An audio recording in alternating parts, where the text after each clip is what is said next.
中美两国之间的矛盾似乎已经不可调和，但是多年来的经济崛起与贸易关系已经使得中美两国成为了你中有我，我中有你的存在。如果美国没有在世界产业链中找到能够代替中国的存在，那么即便打败中国，美国也会跌落神坛。所以在近些年，美国一直都在不遗余力地寻找能够在全球产业链中替代中国的存在，简而言之就是复刻中国。目前的最佳选项有两个，一个是越南，另一个则是印度。但是这两个国家真的能够替代中国吗？我国东南沿海地区一直以来都是世界劳动密集型产业最为集中的地区，甚至没有之一。其中很大一部分都是台商以及外商的投资建厂。但是随着中美以及中欧贸易摩擦愈发激烈，这些劳动密集型产业同样也倍感压力，很多企业甚至为此破产。这些台商以及外商为了规避风险，纷纷选择在东南亚地区投资建厂，其中被选择较多的国家正是越南。这也是越南第一次从大陆地区承接产业转移，而且这种趋势并没有停下来的迹象。如今很多外商已经不会选择在中国投资，而是直接在越南投资建厂。越南是一个年轻的国家，虽然越南的人口谈不上多，仅仅只有9700万人，但是越南的年轻人非常多，适龄劳动人口有6700万人。在上个世纪，越南几乎有大半个世纪的时间都在打仗，这使得当时越南的年轻人根本就没有变老的机会，基本都战死了。而这在21世纪反而成为了越南的机会，大多数外商选择越南，就是因为越南有着巨量的廉价劳动力。更重要的是，越南的适龄劳动人口大多数都接受过基础的教育，文盲率不高，这就使得越南与周边的东南亚国家有着显著的差距。但是越南却有着一些致命的缺陷，这些缺陷甚至直到今天都看不到解决的希望。首先是越南的腐败问题，相比于孟加拉与菲律宾的腐败，越南的腐败并非浮于表面，但是越南的腐败却与这个国家密切相连，可以说是彻底斩除腐败就等于杀死越南。越南最大的问题在于军队经商，越南不是没有尝试过反腐，但是每次要深化的时候都会遭到特殊利益集团的激烈反对，这个特殊利益集团就是军队。长期以来，越南因为缺乏国防资金而支持和鼓励军队自己经商。如今越南人民军在国内已经有着大量的资产，控制着电信行业以及商业银行等重要国家产业。面对反对军队经商的呼声，越南人民军的态度显得非常的消极。但是军队经商本身就非常容易滋生腐败，因为这根本就是不公平竞争，谁家商人有飞机坦克？除此之外，越南还有着其他基础性的问题。越南是一个有着罢工传统的国家，该国每年都有着上百起乃至数百起的罢工事件，而这也导致当地的外商可谓是人人自危，原本的生产进度也因此经常被打乱，到越南到底是挣钱还是赔钱，真的是谁也说不清楚。越南虽然有着大量的适龄劳动人口，但是前往越南的投资者却已经饱和，很多越南工厂都存在着缺工和招工难的情况。而且越南虽然有着完善的基础教育，但是却缺乏一流大学，因此越南无法向外资工厂提供高级技术人才，这也是越南的主要短板之一。但是真正将越南拉下马的问题，还要数越南糟糕的基础建设。越南迄今为止依然没有高速公路，狭窄的城市街道内同样也没有下水道，外商投资最为密集的地方同样也没有正经的公路，道路相当的崎岖，经常发生交通堵塞。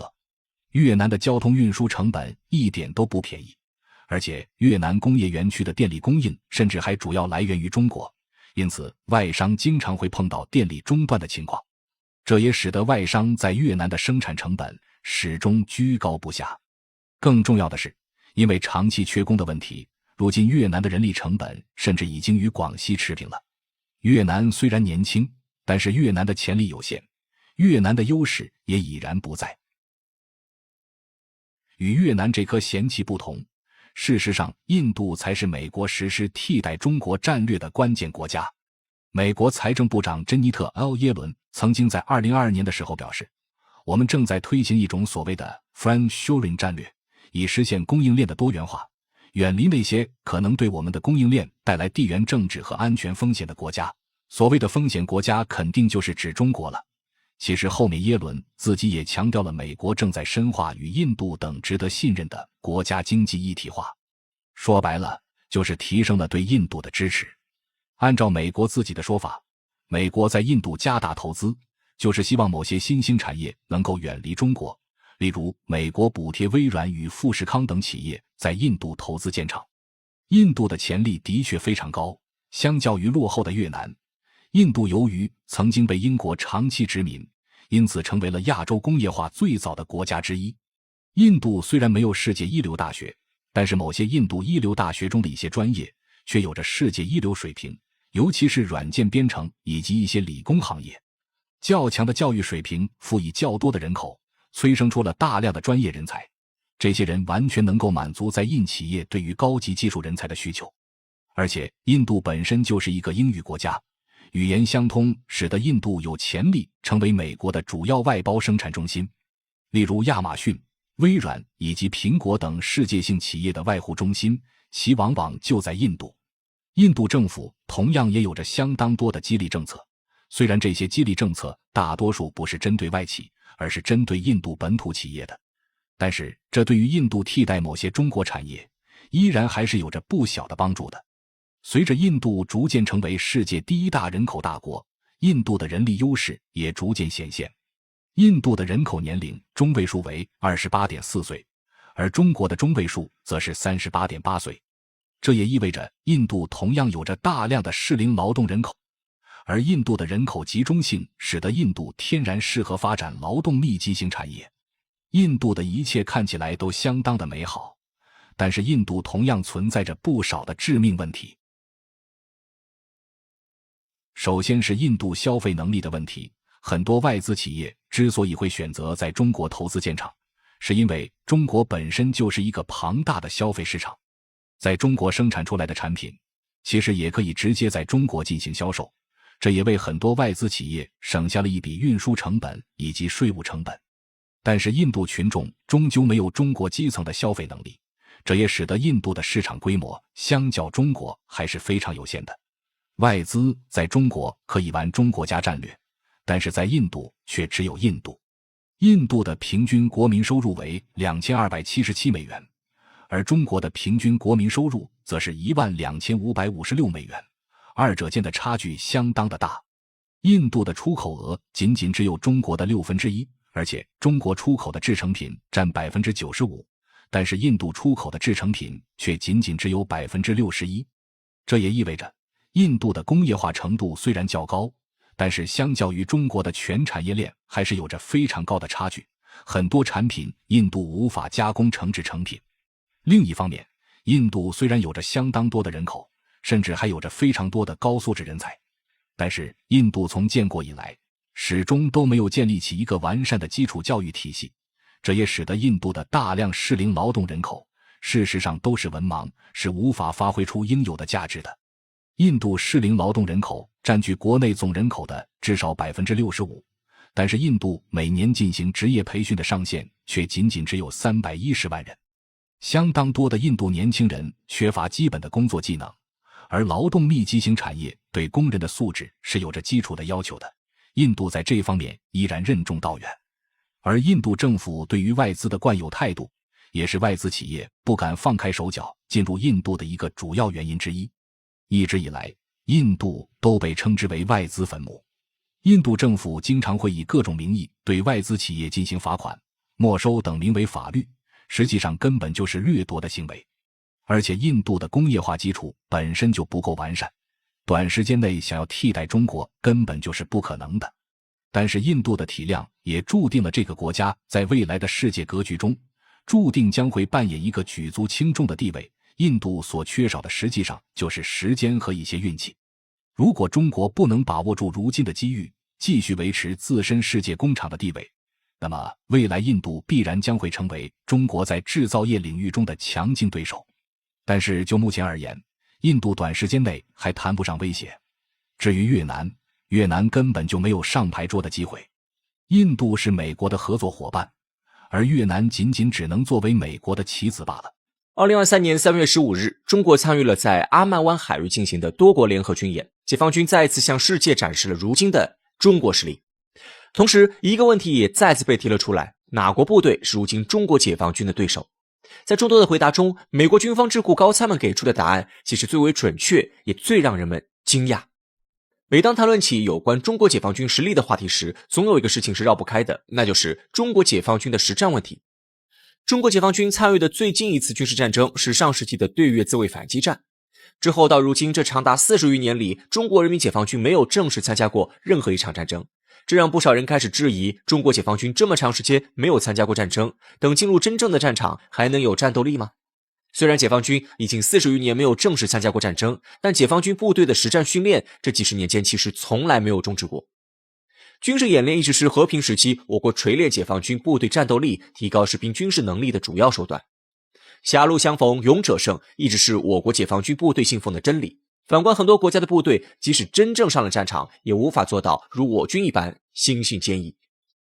经历过海湾战争、伊拉克战争等200多场战斗的美军，论参加战争的次数，可以算是现在全世界各国部队中的顶流。身经百战的美军却在参加阿富汗战争的时候，由于美军士兵害怕当地民众潜入到部队驻地报复而匆匆撤军回国了。再把目光转向一直鼓吹自己士兵意志力强劲，将自身部队视作国家顶梁柱的日本自卫队。2011年3月，日本福岛遭受了里氏9级的大地震，地震引起的海啸让福岛地区的主要核电站遭受到破坏。本应前往福岛参与抗震救灾行动的日本自卫队，却被爆出因为害怕受到核辐射而拒绝了政府的军令的丑闻。由此可见，决定一个国家军队实际作战能力的，并不是这支部队参与战争的次数。除了军队士兵们的作战能力外，衡量一支军队实力的还有军事武器。大部分人对于军事武器的作战理解还停留在步坦协同空军打击这一概念，实际上这种武器概念的理解仅仅适用于二战前后。如今距离二战结束已经过去了80余年，现代化的军事武器也彻底进化成为我们认知之外的形态。没有强硬的军事武器，即使士兵们的斗志再高涨，战斗经验再丰富，也只会成为手无缚鸡之力的柔弱之人。海湾战争中，伊拉克号称世界第4军事强国，拥有100多万名久经沙场的士兵，但在美军现代化武器的降维打击下，甚至连美国士兵的面都没见到就被轰炸了首都。这种情况让我们不得不承认，决定一个国家部队战斗力底线的，永远是这个国家在军事武器方面的研究水平。第一次世界大战时，无论国家大小，大家都可以制造出符合作战要求的枪械和炸药。第二次世界大战时，很多小国已经彻底失去了军事武器的生产能力，只有一部分的国家才能生产出战争需要的飞机和坦克。到了今天，现代化的军事武器往往只掌握在几个国家的手里，甚至很多现代化军事武器都形成了一家独享的技术垄断局面。很多我们日常中感觉很先进的民生技术，其实都脱胎于现代化的军事武器中。智能手机必备的定位系统 GPS 就是美国军方的卫星定位系统，是为了给导弹精准定位才被研究发明出来的。维系互联网正常运转所必备的计算机，最早也是为了破译导弹发射路径和情报编码。可以说，全世界最尖端的技术都供给了军事武器。作为当今世界科技大国的中国，在这方面也未落人后。从新中国建立到现在的这几十年广义上和平时期，中国一直居安思危，从未放弃过对于军事武器的研究。没有人知道战争什么时候会重新降临到中国人民头上，我们只能做好一切准备，保证武器的先进程度。尊严只在剑锋之上，真理永远只在大炮射程之内。手中没有剑与有剑不用永远是两个概念。最先进的5代战斗机，全世界只有3个国家的部队拥有，其中就有中国解放军。现代化对空防御最有效的反卫星武器，全世界只有3个国家的部队拥有，其中就有中国解放军。实现划地域超远距离打击的洲际导弹，全世界只有5个国家的部队拥有，其中就有中国解放军。核领域的真正话语权3位一体核打击能力，全世界只有3个国家有，还是有我们中国。如今的中国解放军还拥有全世界独一无二的高超声速导弹东风系列导弹，可以充分发挥出洲际导弹的个体性能。我们还发射了自己的卫星定位系统北斗定位系统，成为了世界上唯一一个突破美国在卫星定位系统领域中垄断的国家。同时，我国高度集中的军工生产体系也能够让这些武器大规模高质量源源不断地被生产出来。一旦进入到战争状态，我国如今完善的军工体系将会发挥出极其巨大的作用。中国解放军部队也将在这些现代化武器的武装下，将自身的战斗力最大程度的发挥出来。拥有先进武器的又不仅仅只有中国一个国家，就算抛去美国和俄罗斯，难道其他国家就没办法掌握现代化武器吗？中国在全世界范围内真的拥有独一无二的武器优势吗？在这里可以思考一个问题，假如一个从未拥有现代化武器的国家突然获得了100架最先进的第5代战斗机，这个国家可以成为赶超中国的空军强国吗？答案只有2个字：不能。因为这个国家没有能力生产第5代战斗机一定要的战斗机燃油，如果有战斗机燃油呢，这个国家也无法给这批第5代战斗机配备相应的战斗机维修师。如果有战机维修师呢，这个国家也制造不出来战斗机日常维修所需要的标准化零件，更不要说战斗机的核心发动机和智能化系统了。就算将整架飞机的设计图纸全部交到这个国家手中，没有人手把手教，甚至都很难将这些飞机开走。所以说，中国解放军所拥有的强大军事武器背后实际上是夯实的教育与经济基础。自从改革开放以来，中国的经济水平实现了几何式的飞跃，跨步成为了当今世界第2大经济体。雄厚的经济实力让中国的军备实力从当年的汉阳造拉近到了如今的世界顶尖水平。素有基建狂魔之称的中国，也在这几十年间疯狂地发展基建事业，以青藏铁路为代表的多条直通边界地区的铁路拔地而起。这些铁路直接打通了中国解放军各个战区之间的连接路线，也让各地的军事武器可以通过铁路以最快的速度投放到需要的地方。无论是高原雪山、腹部盆地、荒芜沙漠，还是北原草场，发达的后勤运输投送体系都可以第一时间将军需送到解放军部队的手上。解放军现有的大型运输机和航母更是可以实现多层面立体式运输，将坦克、战机等大型军事武器直接输送到战场上去。如此庞大的军工系统所需要的是更加庞大的培养机制和技术支持，这就离不开我国众多的军工人才。中国作为现在世界上受教育程度最高的国家，我们早已将上学接受教育当作常态。其实中国在刚刚建立的时候，全国文盲率高达恐怖的 80%， 这就意味着10个人之中只有2个人会识字，更不要提受过高等教育。每一位国家领导人都把我国的教育问题当作国家工作的重中之重，先后发起扫盲行动，并推行9年义务教育，确立公有制教育的地位。中国现在全民教育的普及化程度让无数欧美发达国家瞠目结舌。我们习惯的教育情况，在优质教育被垄断的外国人眼中是那么美好，却又遥不可及。大力发展教育平等化、教育普及化的中国，如今也是拥有了接近180万的科研人员。这夯实的教育和经济基础，为中国解放军彻底打下了坚实牢固的实力地基。